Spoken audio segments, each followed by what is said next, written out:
Hello दोस्तों, नमस्कार। SM किसी चैनल में मैं आप सभी लोगों का दिल से बहुत बहुत स्वागत करता हूं। दोस्तों, इस वीडियो में हम लोग कवर करने जा रहे हैं एक आज के दिन की सबसे बड़ी ब्रेकिंग न्यूज़। बट वो ब्रेकिंग न्यूज़ हमारे देश के लिए काफ़ी खराब देखने को यहाँ पे मिल रही है। ठीक है, देखा गया तो हर जगह पे इसी के हम लोग को चर्चा भी होते हुए देखने को मिल रही है। ठीक है, तो उसी को हम लोग डिटेल में कवर करने की कोशिश करेंगे और उसका कितना बड़ा आने वाले समय में भी नेगेटिव इम्पैक्ट पड़ते हुए देखने को मिलने वाला है।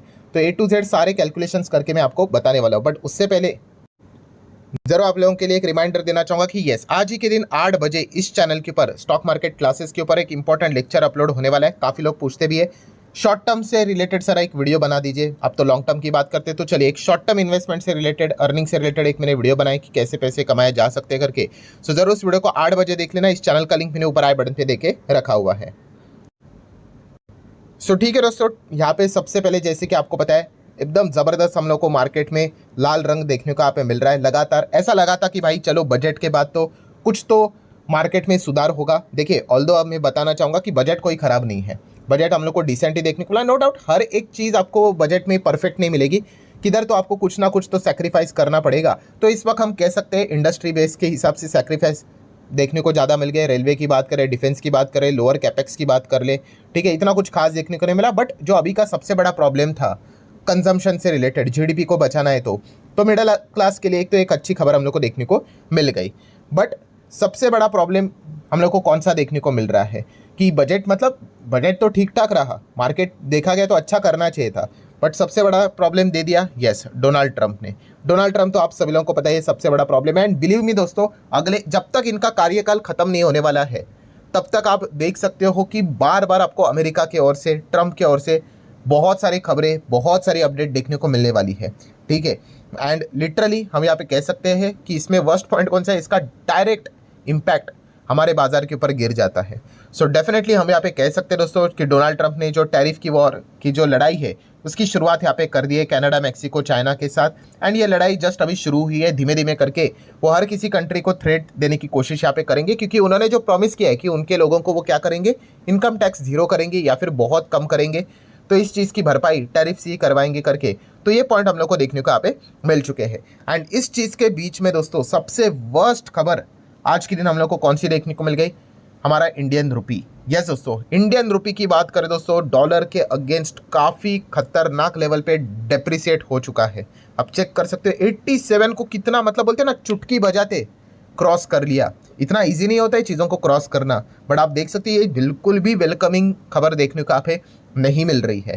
ठीक है, नो डाउट दुनिया भर के जितने भी करेंसीज की अगर हम बात कर ले, कनाडा, मैक्सिको, देन उसी के साथ साथ चाइना की बात कर ले, जिनके साथ लड़ाई चल रही है टैरिफ से रिलेटेड, वो तो डेप्रिशिएट होंगे। बट इंडियन रुपी में आप देख सकते हैं किस लेवल की गिरावट देखने को मिल रही है। पिछले 5 दिन का परफॉर्मेंस देख सकते हैं। ये देखो चार्ट पैटर्न, देखो किस प्रकार से इंडियन रुपी में स्पाइक देखने को आप मिल रहा है। ऑब्वियसली एक स्पाइक बिल्कुल भी अच्छा नहीं है, ये डॉलर के मजबूती दर्शाता है। एक साल पहले अगर आप देखोगे, एक साल में लिटरली इंडियन रुपी 84 के नीचे कई समय से था। ये बहुत ही अच्छा पीरियड चल रहा था। ऐसा लग रहा था कि चलो हमारा इंडियन रुपी कितना स्ट्रांग हो चुका है। लगभग 8-10 महीने तक वो एक ही लेवल पे था। एंड उसके बाद जिस लेवल से भागा है, ठीक है, कल्पना भी नहीं की जा सकती, इतने बुरे तरीके से वो डेप्रिशिएट हुआ है। आप देख सकते हो, बाप रे बाप, 4.25% तक इंडियन रुपी डेप्रिशिएट होना।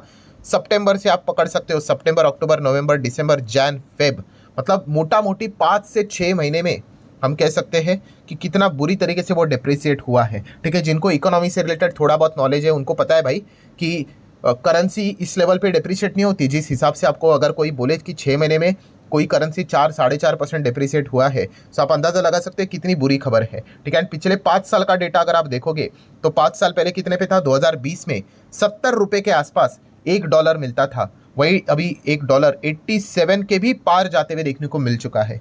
इतनी खराब स्थिति हम लोग को देखने को यहाँ पे मिल रही है। सो डेफिनेटली हम कह सकते हैं कि ये कोई सेलिब्रेट करने वाला तो खबर बिल्कुल भी है नहीं। एंड इसी चीज़ के चलते, ट्रंप के टैरिफ के अनाउंसमेंट के चलते ही ये एक डर का माहौल हम लोग को देखने को यहाँ पे मिल चुका है। ठीक है, अभी आप बोलोगे कि ट्रंप के टैरिफ के चलते हमारे ऊपर तो टैरिफ लगा नहीं है, और ये डर का माहौल, डर किसको है, तो दोस्तों डर है यहाँ पे फॉरेन इंस्टीट्यूशनल इन्वेस्टर, FIS।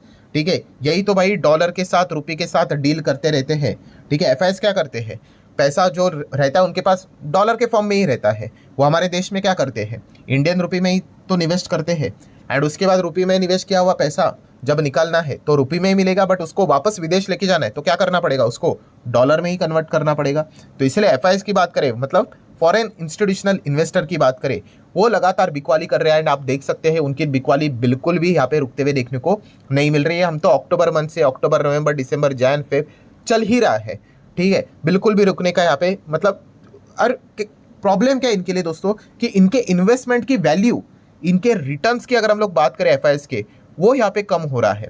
मतलब ऐसा हो रहा है कि वो जितना यहाँ पे रुक रहे हैं उतना उनका नुकसान बढ़ते जा रहा है, ठीक है। क्यों? क्योंकि हमारा रुपी डेप्रिसिएट हो रहा है, ठीक है। सो इसके पीछे का भी मैंने कैलकुलेशन आप लोगों को एक बताया था, अभी भी वापस एक छोटा सा एग्जांपल दे दूंगा तो आपको समझ में आएगा, ठीक है। मान लो अमेरिका का कोई फॉरेन इंस्टीट्यूशनल इन्वेस्टर है, प्लेयर है, उसके पास $100 है, ठीक है। ये क्या है, $100। अभी $100 क्या हमारे इंडियन शेयर्स खरीद पाएगा क्या? नहीं। उसको क्या चाहिए भाई, रुपीस चाहिए, तो रुपीस में उसको कन्वर्ट करना पड़ेगा। तो वो बोलता है एक्सचेंज रेट कितना है, तो पहले एक्सचेंज रेट चल रहा था, सिंप्लीफाई के लिए लेते हैं 80 रुपया, तो उसके हाथ में कितना आ गया, 8,000 रुपया आ गया। चलो अभी जाके वो इंडियन मार्केट के शेयर्स खरीद सकता है। सो खरीद लिया भाई। मान लो एक सेकंड के लिए कि 8,000 जो उसने निवेश किया था वो डबल हो गया, 16,000 मिल गए उसको, अच्छी बात है। बट ये 16,000 क्या इंडियन रुपी है, ठीक है। सो अभी उसको क्या करना है, वापस पैसा अमेरिका भेजना है, तो 16,000 रुपी भेज के क्या करेगा भाई, वहाँ पे तो डॉलर चलता है, तो इसको कन्वर्ट करना पड़ेगा। तो वो एक्सपेक्ट क्या कर रहा था भाई, चलो 80 पे मैंने शुरुआत में लिया था, इसको भी 80 से अगर मैं डिवाइड कर दूँ तो $100 लगाया था ना, तो 100 का तो $200 मिलना चाहिए। बट ऐसा नहीं हो रहा है। क्यों? क्योंकि जब उसने $100 पे निवेश किया था तभी इंडियन रुपी 80 था, अभी वो 200 एक्सपेक्ट कर रहा है, वो नहीं मिल रहा है, क्योंकि अभी इंडियन रुपी कम होके 87 तक जा चुका है, ठीक है। मतलब जो उसका इन्वेस्टमेंट रुपी में 16,000 दिख रहा है, बट जब वो निकालने जाएगा तो डिवाइड बाय 87 करना पड़ेगा, ऊपर के पॉइंट्स छोड़ दो। तो उसके हाथ में डॉलर कितना आ रहा है पता है, राउंडेड ले लो, $184 आ रहा है भाई, ठीक है। मिलना कितना चाहिए था, वो एक्सपेक्ट कर रहा था कि उसका 8,000 16,000 हो गया, तो 100 का डॉलर भी 200 होना चाहिए। कितना मिल रहा है, 184 मतलब कितने का नुकसान, $16 का यहाँ पे नुकसान है। इसको मल्टीप्लाई बाय 100 करेंगे, डिवाइड बाय 200 करेंगे, मोटा मोटी 8%, यस 8% का उसका नुकसान हो गया। किसका, फॉरेन इंस्टीट्यूशनल इन्वेस्टर का। एंड इसमें वर्स्ट पॉइंट कौन सा है पता है, अगर ये रुपये और डिप्रिसिएट होता रहा 87 का 88, 89, 90, तो इनको और नुकसान झेलना पड़ेगा। किसको, फॉरेन इंस्टीट्यूशनल इन्वेस्टर को। यही एग्जांपल ले लेते हैं, मान लो 16,000 उसका इन्वेस्टमेंट डबल हो गया, 8,000 का 16,000 हो गया। अभी पैसा निकालने जा रहा है तो उसने बोला 87 पे मैं नहीं निकालता हूँ, थोड़ी देर बाद निकालता हूँ, क्या पता 87 के बाद 85 आ जाए, वापस 80 आ जाए, इंडियन रुपी अच्छा करे। अभी मान लो उस हमारा इंडियन रुपी 90 चला गया, इतना खराब हो गया, तो उसको मिलने वाला कितना था, अभी 184 तो मिल रहा था ना, अभी 184 भी छोड़ो, 177 मिलेगा। मतलब 23 का नुकसान, रफली मोटा मोटी में बोल रहा, 2300 डिवाइड बाय 200 कितना, अभी 8% का नुकसान देखने को मिल रहा था 87 पे। अगर कल यही इंडियन रुपी 90 पे चला जाएगा तो उसको 11.5% का नुकसान झेलना पड़ेगा। एंड ये one of the strongest reason है कि क्यों एफआईएस लगातार यहाँ पे बिकवाली कर रहे हैं। और वो बिकवाली कर रहे हैं तो डॉलर की डिमांड बढ़ती जा रही है, इंडियन रुपी हमारा लगातार वीक होते जा रहा है। ये सबसे बड़ा सरदर्द बनते हुए देखने को मिल चुका है। एंड एसबीआई रिपोर्ट की अगर हम लोग बात करें, इसके ऊपर मैंने डिटेल में वीडियो भी कवर किया था। एसबीआई ने बताया भी था कि ट्रम्प का जो कार्यकाल है 2.0, वहाँ पे Indian rupee might be depreciate around 8 to 10%। उन्होंने बताया था वर्स्ट सिनेरियो में 90 तक जाएगा, इनका कार्यकाल खत्म होने तक। कार्यकाल खत्म होना छोड़ दो, इधर 15 दिन के पहले पहले 87 को टच कर लिया, तो ऐसा लग रहा है कार्यकाल खत्म होने तक ये तो 100 के पार ही पहुंचा देंगे।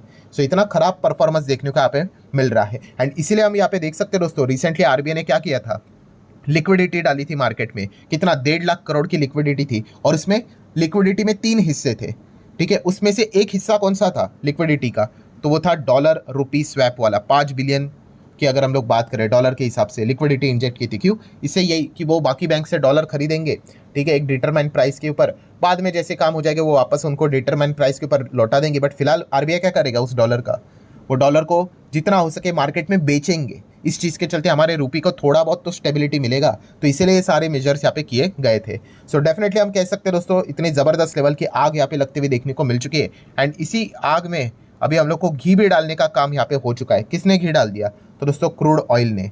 सो क्रूड ऑयल की अगर हम लोग बात करें, आप देख सकते हैं क्रूड ऑयल वापस भड़कना स्टार्ट हो चुका है। एंड ये एस्टिमेशन लगाया जा रहा है कि क्रूड वापस 80 को क्रॉस कर सकता है अगर ट्रंप ऐसे ही मनमानी करते रहे तो, ठीक है।